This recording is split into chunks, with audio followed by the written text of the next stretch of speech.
चलिए कुछ क्षणों के लिए हम आपकी बात मान लेते हैं और नए जो प्रधानमंत्री बनेंगे कुछ क्षणों नहीं, 5 साल के लिए पहल का टर्म, 5 साल के लिए मानिए। 5 साल के लिए मानेंगे, लेकिन नरेंद्र मोदी के बाद कौन प्रधानमंत्री होंगे, कौन सा चेहरा आएगा?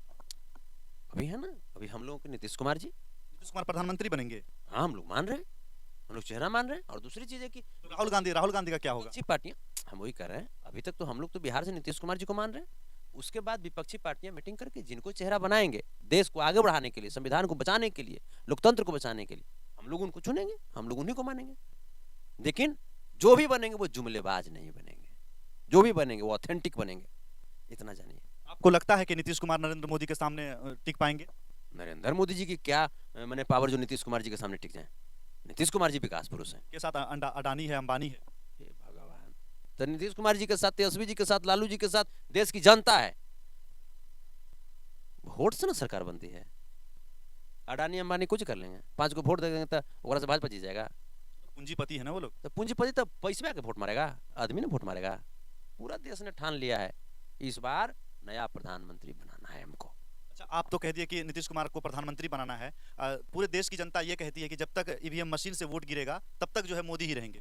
देखिए, ये बात आपका बड़ा लॉजिक, आप बहुत लॉजिकल बात बोली बात, लेकिन ये सब ईवीएम नहीं हटाएगा। ईवीएम नहीं हटाएगा तो फिर तो मोदी ही बनेंगे। एक और कानून बना है, एक और कानून बना है कि देश के लिए जो महत्वपूर्ण जो फैसला है उसमें देश के प्रधानमंत्री के साथ साथ विपक्ष का नेता का भी अहम रोल माना जाएगा और लोकसभा के अध्यक्ष का रोल माना जाएगा।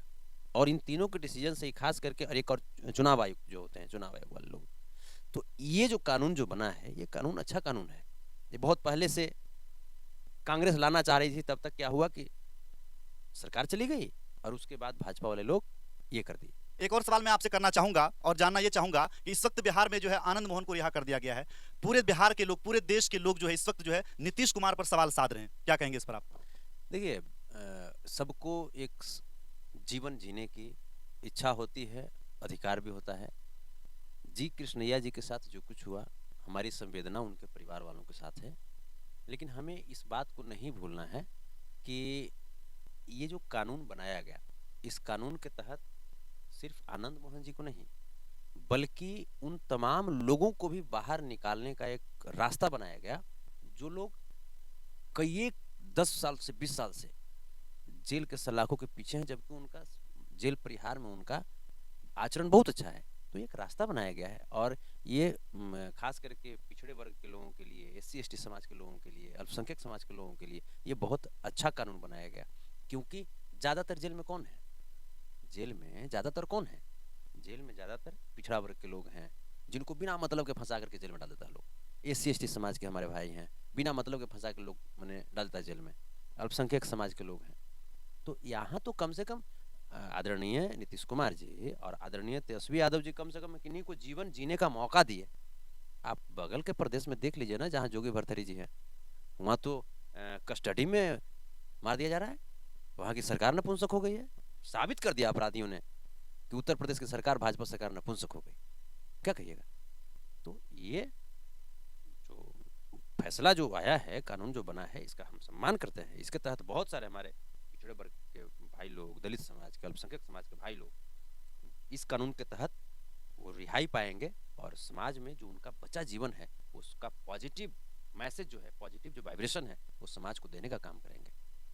अच्छा, एक सवाल यहाँ पर और बनता है। कुछ लोग ये कह रहे हैं कि आनंद मोहन को रिहा इसलिए किया गया है कि 2024 के चुनाव में उसे लड़ाएगा चुनाव नीतीश कुमार। लेकिन कुछ लोग ये कह रहे हैं कि वो तो अभी सजावार हैं, वो तो सजा काट रहे हैं, 15 साल वो सजा काट चुके हैं, 5 साल सजा बचा हुआ है। तो ऐसे स्थिति में क्या वो आनंद मोहन चुनाव लड़ पाएंगे? देखिए, ये तो संवैधानिक चीजें हैं, ये तो कोर्ट की चीजें हैं कि उनका कितना सजा भी बचा हुआ है या क्या प्रावधान हो सकता है। बात आनंद मोहन जी के चुनाव लड़ने या ना लड़ने, इस पे अगर हम कहेंगे तो आनंद मोहन जी को हो सकता है कि भाजपा के लोग भी तो कभी सुशील कुमार मोदी जी ट्वीट किया करते थे कि आनंद मोहन जी को रिहा करो, हैं? तो आज क्यों उछल रहे हैं हाफ पैंट वाले? ये तो हाफ पैंट में हल्का ठेवना पर पानी आता है, सीधे पुले पर दिखाई देते हैं ये, हैं? सुशील कुमार मोदी जी को जानते ना, वो घर द्वार छोड़ के, पड़ोसी को छोड़ के, ये अगर आधा फीट भी पानी आ गया उनकर गली में, सीधा वो पुल पर रहेंगे और में हाफ पैंट पहन के। तो ये लोग जो है, अस्तित्व है ये नहीं है। भाजपा 2024 में नरेंद्र मोदी जी का खाता खुलेगा, जमानत बचेगा, भाजपा जान चुकी है, बौखला रही है भाजपा, कुछ करके कम से कम दिग्भ्रमित करो। क्या कीजिएगा, अडानी पर कोई बोलने वाला है? देश की अर्थव्यवस्था इतना गिर गया। कोई पहला ऐसा प्रधानमंत्री हुए जो पिछले 10 साल में एक भी आधिकारिक प्रेस कॉन्फ्रेंस नहीं किए, पहला ऐसा प्रधानमंत्री। क्या कहिएगा प्रधानमंत्री महोदय को? कंगना रनौत जी कैसी हैं ये पूछने में मजा आता है, लेकिन देश के तमाम खिलाड़ी लोग जंतर मंतर पर धरना दे रहे हैं, उनका ख्याल है उनको? जी, जिन खिलाड़ियों ने देश को गर्व से सीना और ताज ऊंचा कर दिया मेडल ला करके, क्या कीजिएगा? अंधेर नगरी, चौपट राजा, टकेसर भाजी टकेसर खाजा, सब उसने है। लेकिन जनता आप समझ चुकी हैं, ये जुमलेबाजों की सरकार और जुमलेबाजों का साम्राज्य का पोटलिया बंधा गया। 2024 में सबसे कम वोट नरेंद्र मोदी जी को आएगा। भाजपा का सबसे कम वोट पाने वाला कैंडिडेट वही रहेंगे। हो सकता है 500 के अंदर में खत्म हो जाए। देख सकते हैं संतोष रेणु यादव कह रहे हैं कि 500 में निपट जाएंगे नरेंद्र मोदी, लेकिन पूरे देश में ऐसा कहा जाता है कि पूरे देश में नरेंद्र मोदी का माहौल बना है, बीजेपी का माहौल बना है, और 2024 में ही नरेंद्र मोदी ही आएंगे क्योंकि राहुल गांधी की सदस्यता रद्द हो गई है। आप ये बताइए, पूरे देश में कहाँ है? हम देश से बाहर हैं, हम कहाँ कह रहे हैं? हम तो कह रहे हैं नरेंद्र मोदी हार जाएंगे, जमाना जब्त हो जाएगा। जाकर के ये जो लोग हैं, ये लोग क्या करते हैं कि ओकरे से बुलवावेंगे, जे चमचा लोग है, ओकरे से बुलावेंगे। नरेंद्र मोदी कैसा है? हाँ बढ़िया है। अरे मर देते इन्हें 15 लाख रुपया कहाँ गया? बिहार को विशेष राज्य का दर्जा के लिए रमना मैदान में बिहार की बोली लगा दिए थे, क्या हो गया? आज 20,000 करोड़ रुपया किसका है? अडानी के जो फंड में लगा हुआ है, किसका पैसा है? आज मैं आपसे पूछता हूं सर, कोरोना घोटाला देश का सबसे बड़ा घोटाला, देश छोड़ी ना पूरे विश्व का सबसे बड़ा घोटाला हुआ है। देश का बड़ा घोटाला में अगर कहिएगा तो व्यापम घोटाला मध्य प्रदेश में। मामा जी है ना शिवराज सिंह चौहान जी, अभी देखिए ना, आने दीजिए। राहुल गांधी जी की सदस्यता खत्म करे से क्या हो जाएगा? राहुल गांधी जी कोनो कागज पर के नेता ना है। राहुल गांधी जी के सर्टिफिकेट में यूनिवर्सिटी का स्पेलिंग ना गड़बड़ा गया है, ना गड़बड़ा गया है। राहुल गांधी जी क्वालिफाइड नेता हैं। और बाकी क्या है देश में, सब एकदम अमन चैन। बस 3-4 महीना प्रॉब्लम है, 5-6 महीने के बाद देखिए देश कैसे आगे बढ़ता है। देश को शिक्षित लोगों के हाथ में जाना चाहिए। देश को वो ऐसे लोगों को हाथ में अब हमको देना है। हम पूरे देशवासियों ने ठान लिया है कि जो देश के लिए सोचे, देशवासियों के लिए सोचे। यहाँ तो देख रहे हैं 1.5 साल तक दिल्ली हरियाणा बॉर्डर पर किसान लोग करते रहे आंदोलन, ठंडा गर्मी धूप बरसात, किसी को फर्क था? भाजपा के सब लोग मजे ले रहे हैं। क्या कीजिएगा? यहाँ देखिए उत्तर प्रदेश में, देखिए उत्तर प्रदेश में क्या नहीं, दलित समाज की बेटियों को गैंग रेप किया जाता है और उसके बाद उस रेपिस्ट को रिहाई कर दिया जाता है। वाह जी वाह, वाह क्या सरकार है। तो ये जो चीजें उत्तर प्रदेश में ही ब्राह्मण समाज की माँ बेटी को बुलडोजर के नीचे दबा करके मार दिया ये लोग। क्या कहिएगा? विकास दुबे का गाड़ी पलटवा करके फर्जी एनकाउंटर कर दिया। ये कौन सा सरकार होता है? तानाशाह मैंने हो गए हो, तानाशाही की सरकार चलाओगे? ये गलत चीज है। चाहे कोई भी समाज का व्यक्ति हो, उसके लिए कानून है, संविधान है। तो ये सब जो चीजें, हाँ जोगी जी किसको बचा रहे हैं? जोगी जी बचा रहे हैं जो उनके स्वजातीय हैं, उनको बचा रहे हैं जोगी जी। ब्रजेश सिंह, धनंजय सिंह, सुशील सिंह, कौन कौन सब लोग एंजॉय कर रहा है। अभी देखिए ना, अभी तो ये मैंने अतीक अहमद जी, अशरफ जी को, उनके पुत्र को जिस प्रकार से मैंने एक संविधान को पलट करके, संविधान पे पैर रख करके भाजपा सरकार ने इन लोगों को हत्या करवा दिया। अभी तो मुख्तार अंसारी जी भी करे नहीं, हमको यहाँ नहीं आना है। उत्तर प्रदेश ऐसी जगह हो गई जहां पे आप बताइए ना, भाजपा का सरकार जहां जहां रहा उसका रिकॉर्ड हमको बताइए, वहां निवेश खत्म हो गया, लोगों ने निवेश करना बंद कर दिया।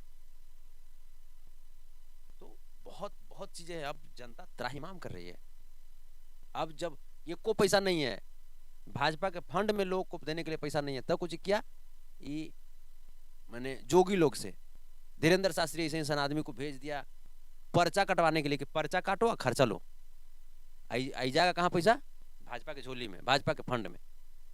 बहुत बहुत दूसरी जोन में भाजपा जो है देश को लेकर के चली गई है। ये तो धन मानिए परम आदरणीय लालू प्रसाद यादव जी का जो सिद्धांत है वो बिहार सरकार समेत देश के तमाम विपक्षी सरकार अपनाए हुए हैं। डॉक्टर एपीजे अब्दुल कलाम साहब का वो सिद्धांत अभी हम लोगों के हृदय में हमेशा बहते रहता है। बाबा साहब भीमराव अम्बेडकर द्वारा लिखित संविधान हमेशा हम लोगों को सुरक्षा प्रदान करने का प्रयत्न करती है। और ये जो भाजपा वाले जो लोग हैं, इस संविधान को कुचलने का काम कर रहे हैं। बोलूंगा सर तो बहुत लंबा जाएगा। भाजपा के लोग आरक्षण को समाप्त कर रहे हैं सर। इसके लिए मैं आपको बताना चाहता हूँ आरक्षण कैसे समाप्त कर रहे हैं, जो मैं आपको बताना चाहता हूँ। तमाम चीजों को, बड़े बड़े इंस्टीट्यूशंस को निजीकरण कर दिया गया। निजीकरण क्यों किया गया, इसके पीछे एक लॉजिक है भाजपा की। आप संविधान के तहत आरक्षण का लाभ सरकारी संस्थान में ले सकते हैं, प्राइवेट में तो नहीं ले सकते। तो उन्होंने क्या किया कि तमाम सरकारी संस्थान को प्राइवेट कर दिया। वाह जी वाह, क्या सिस्टम है।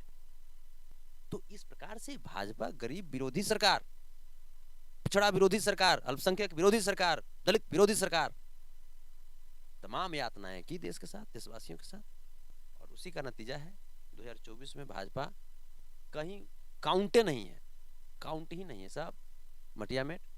अब 2024 में देश को एक नया प्रधानमंत्री मिलेगा और देश को आगे लेकर के चलेंगे।